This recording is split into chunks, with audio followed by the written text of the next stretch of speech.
Pennod 13, egularhad pellach.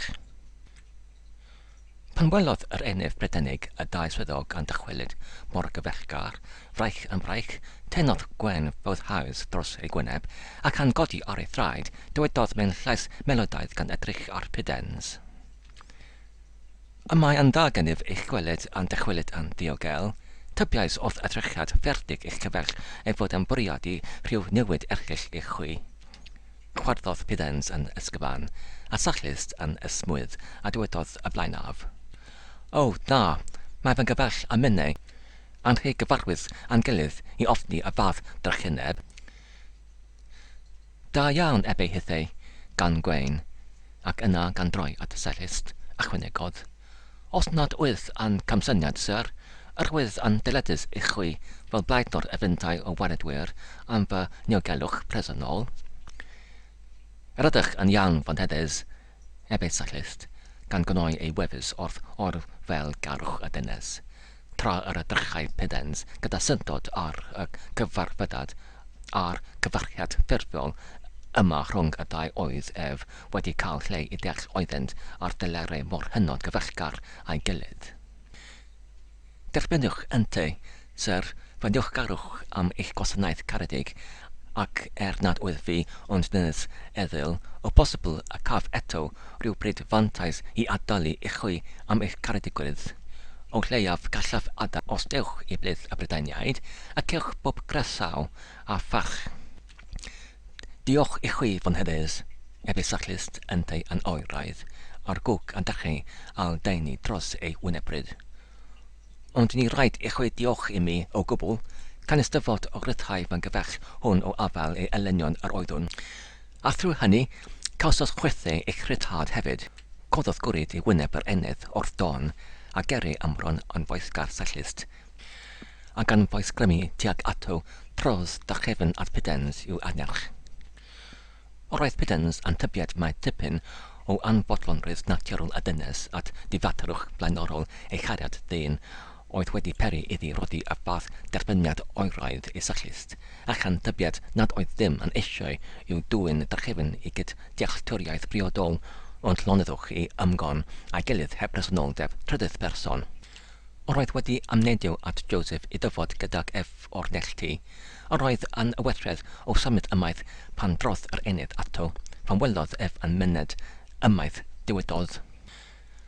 Ac ydyw pidens yn ofni al orfygiad mewn dadl, neu pa beth yw y reswm ei fod yn gefnu arnom? Safodd pidens yn amhenderfynol gan edrych arni.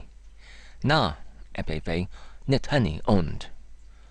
Ond beth, gofynna hi, tyred ystedd yma a thithau y tar Joseph ystedd gyda ni, ac o bosibl yr anrhydeda y swyddog anrhydedus arach ni ein presenoldeb yrthasol erbyn ei gyfach, os nad dy fwyndi Joseph na minnau.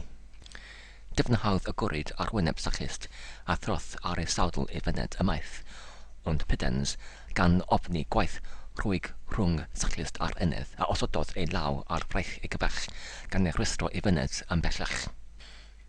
Yna gan droi at yr enedd drachefn, dywedodd, na, ether yn hytrach a fi ar hynaf gór yma o'r nellti, ac ach gadawn chwi eich dau i dyfod i wech dealltwriaeth o'ch gilydd.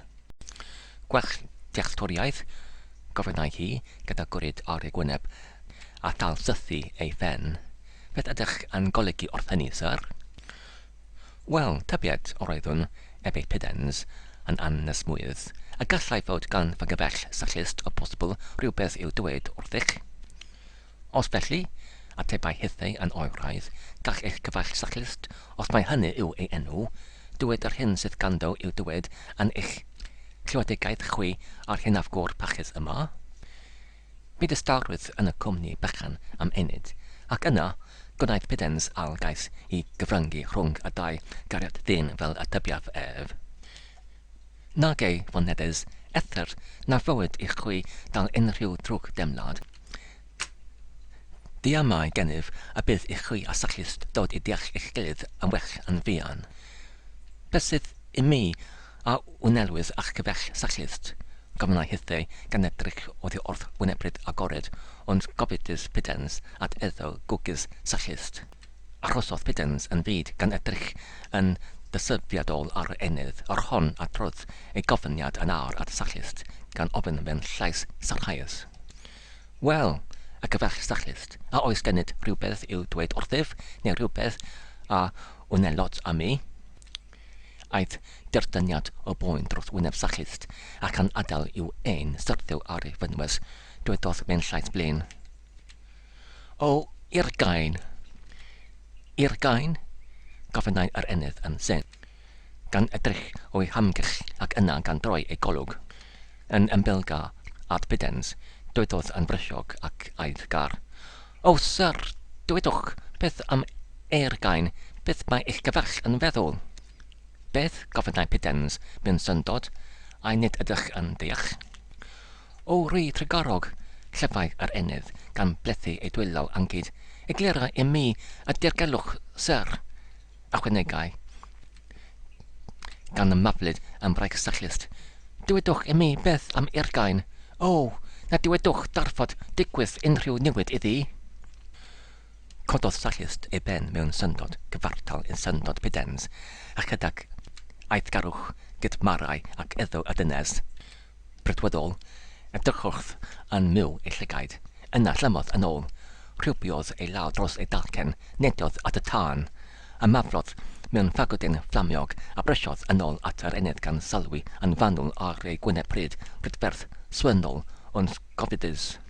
Cyrfa byddai ei llygaid gonest ei eddo yntau yn dergryn, ond gallai ef darllen tar ymbil ynddynt. Syrthiodd y ffagod o'i law, a gydag dachryn amlwg ar ei wynebryd, dywedodd mewn llais gofidus a synedig. Y dywiau, mor debyg, fy nedes, meddewch i mi, fy mabrylltra, am hanfoesgarwch, am dangosiadol tuag atwch, ond tybiais mae irgain oeddech. Irgain, llyfau hythau ac yn torodd allan i chwerthin yn llawn ac iachus. Roedd sŵn hyd yn nod yn swnau chwerthyniad melodaidd a dystawodd y milwyr oeddent o fewn cyrraedd cyw gan wrandaw ar y chwerthyniad yma gyda chyfelib fwynhad ac agrandawent ar gan swynol a deryn. Edrychai Piddens a Joseph mewn syndod oddi wrth yr enydd lawen at sachlis cywilydd gar o'r hwn fodd bynnag o'r diwedd gan fethu ymatal a dorodd yntau allan i gyd chwerthin yn llawn ar enydd. Beth? Beth? Gofynnau Piddens yn syn pan derbynodd chwerthyniad y dau o diffyg anadl a chrododd ei olwg syn a hirth achos adnewyddol i'w chwerthyniad. Wel, eber enydd wedi adfeddiannu ei hunain o'r diwedd i raddau. Chwarae teg i chwi, nid chwi yw'r gyntaf sydd wedi fy gymsyniad i am irgain. Beth gofynnau Piddens yn awyddus a goleu aiddgar yn ei lygaid, a nid irgain ydych? Rhy mawr, clefau hythau, fel yw hwn eto. A bu yn bron cael al ymosodiad o chwerthin a bywodraethus. Nag ei gyfach Piddens, ebe sachlist, yn gywilydd gar, roedd yn canfod yn ar ôl sylwi yn fanylach yn y golau mae nid irgain yw hi.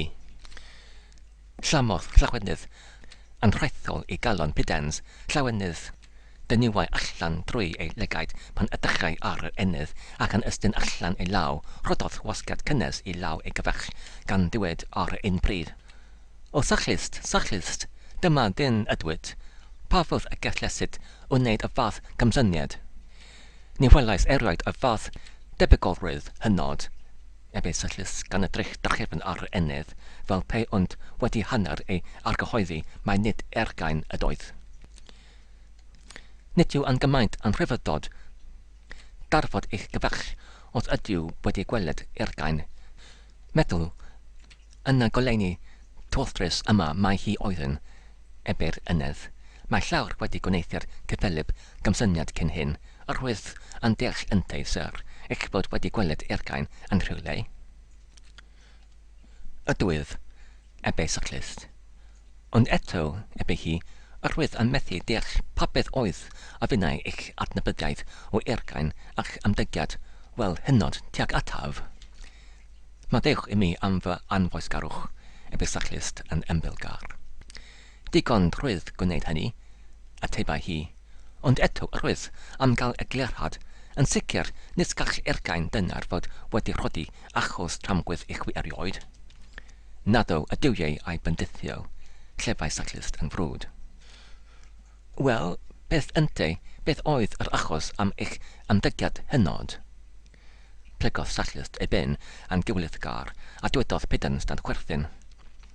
Ymddangos fod fy gyfell sachlist wedi cael ei glifo yn drwm yn gymodogaeth ei galon gan y bonedus ergain, a chan ei fod ef a hithau ar dalerau pur gyfellgar a'i gilydd, tybiodd ei bod yn ei anwybyddu yn sarhaus pan ymdygech mor oeraidd tuag ato. Fe allai wir e ber ennydd gan wrido a chwerthin, ac felly mae ergain fy chwaer dafl wedi bod yn chwarae castau ar swyddog rhifennig.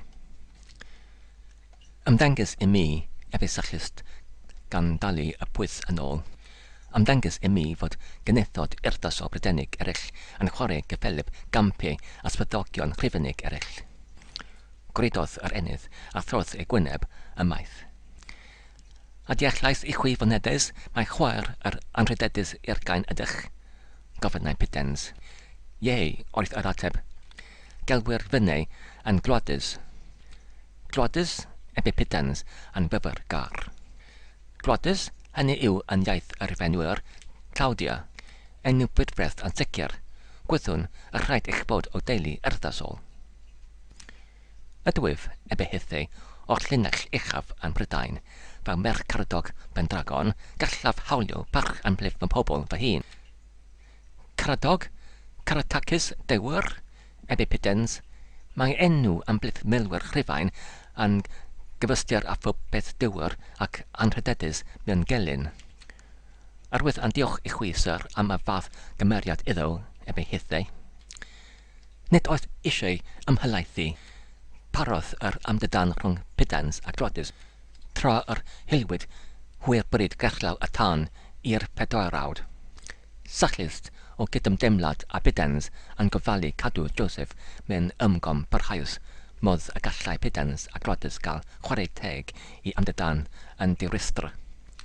Ystydodd y pedwar ei fwynhau yr hwyr bryd paratywyd iddynt, ac yna dangosodd sachlist fan nelltiedig I Gwladys I dreulio y nos, gan rodi gorchemyn i'r gwylwyr I ofalu na chai neb fynded yn agos i'w corffydd fan. Syrthiodd dystarwydd dwfn ar y gwasell. Ni clywyd dim o'n sŵn cerddadiad cyson a gwylwyr o amgylch y gwasell, a chraciad y ffagodau golsgedig ar y tannau. Roedd pawb ond y gwyliwr yn cysgu yn dawel. Na, rydym yn cymsyniad, roedd yno rai yn methu cysgu. Joseph o Arimathea wedi diolch I Dduw tricarog oedd wedi ei diogelu mewn dull mor hynod a fi am ysbaid yn effro gan boen, cynnydd roedd y rhwymau tyn a'r fflymau wedi gadael ei hôl arno, ond cysgodd yntau cyn hir. Sachlist yntau a fi am ysbaid yn methu cysgu gan lawenydd, fod ei drwgdybiau am ergain wedi ei symud oll I ffwrdd. Gwladys hithau a dryliodd amser I ail darlunio iddi ei hun, digwyddiadau hynod y dydd, a dewyrdyr hunan aberthol Piddens ar ei rhan, a gyda I darlun ef yn ei meddwl, cuddiodd ei gwyneb gwridog yn ei mantall ac aeth I gysgu. Piddens gyffelib iawn oedd ei brofiad yntau, ond mae ei darlun hi fel ei ef pan gaiodd ei lygaid, ac mae hi oedd yn amwyled a'i fryddydion. Roedd y rhai hyn oll, holl digwyddiadau cyffroes y dydd a'r clwyfau oedd rhai ohonynt wedi gael yn cysgu yn dawel ac esmwydd mewn hapusrydd, ond roedd un yn dra gwahanol. Genius, troiau a throsau ar ei wely deiliog gan desif yn ofer hun yw amrantau nes I war trynoedd derchau goleuw y gysgodion, gwawr y trynoedd hwnnw oedd I penderfynu y dynged yntau, ond o'r diwedd, mynnodd natur Lleddedig ei hawliau a syrthiodd Junius euog ei hun yn ysmwydd.